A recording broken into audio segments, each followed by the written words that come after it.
The UK has become the first country in the world to approve the Pfizer-BioNTech vaccine. The British Health Secretary says immunisations could begin as early as next week for healthcare workers, nursing home residents and the elderly. The British government has already ordered 40 million doses, enough to vaccinate 20 million people with 2 shots each. Australia has an agreement with the company to receive 10 million doses early next year. Europe correspondent Samantha Hawley joins me now live from London. Sam, this news just coming through, it's significant because it's the first vaccine in the world to be given the tick of approval. Yes, and the UK is the first nation in the world to do that. Its independent regulator has said it's safe to use, it's good to go, and the government has announced this morning that they'll begin rolling out this vaccine as soon as they can in the days ahead, as early as next week. Now, 800,000 doses will come from Belgium. They'll be packed in dry ice because, of course, this vaccine needs very deep freezing, but it has been shown to be effective, 95% effective in all people, including in older people. And what we'll see here, I think, in the days ahead, is the older people, people over 80, people in care homes and healthcare workers given priority for this vaccine. So the UK, the first nation in the world to approve the use of a COVID-19 vaccine. And the Health Secretary, Matt Hancock, out and about this morning saying that the UK will be through this pandemic and the crisis it has created by spring next year. So it's an optimistic time frame. You mentioned there the freezing temperatures that this vaccine needs to be stored at. How will the rollout take place in terms of the number of people that will be required to get everyone who needs the vaccine vaccinated?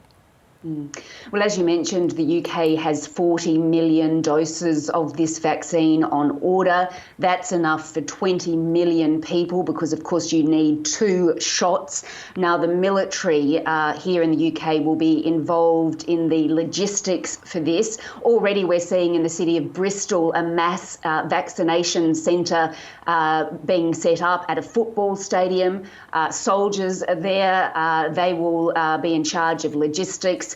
But you can imagine across the UK there'll be similar setups in football stadiums and alike in large areas like that, so people can come and receive those vaccinations. Now, you'd think in care homes, the residents will be vaccinated in-house, and they will be one of the priorities, of course, because we've seen in the UK a huge number of devastating deaths within those care homes. And healthcare workers too, of course, the government has stressed that it wants healthcare workers vaccinated first, those people on the front line, 1, to stop them getting it, and 2, of course, to stop them spreading it.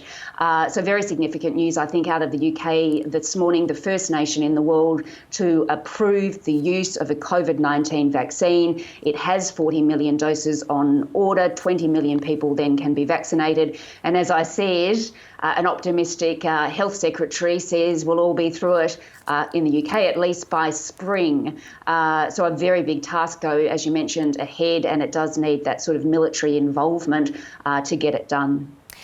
Sam, the UK is in the midst of a lockdown. Can you tell us how that's been in the lead up to Christmas?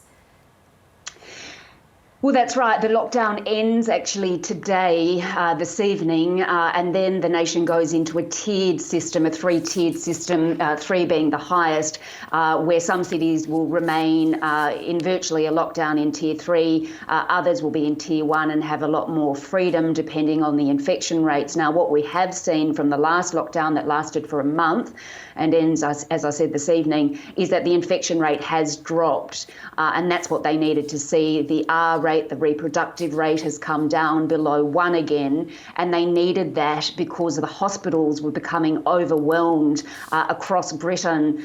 They were coming to a point where they were going to have to turn people away. So the lockdown has worked in that sense. The infection rate is down around 12,000 new cases a day, but remember, it was up at around 25,000. So that's a quite remarkable turnaround.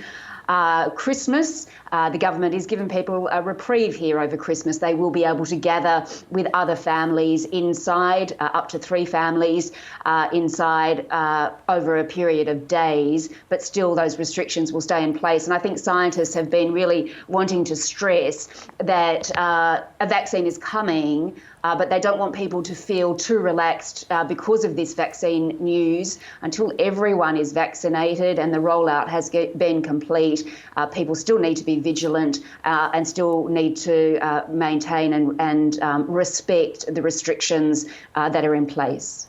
Samantha Hawley reporting there from London.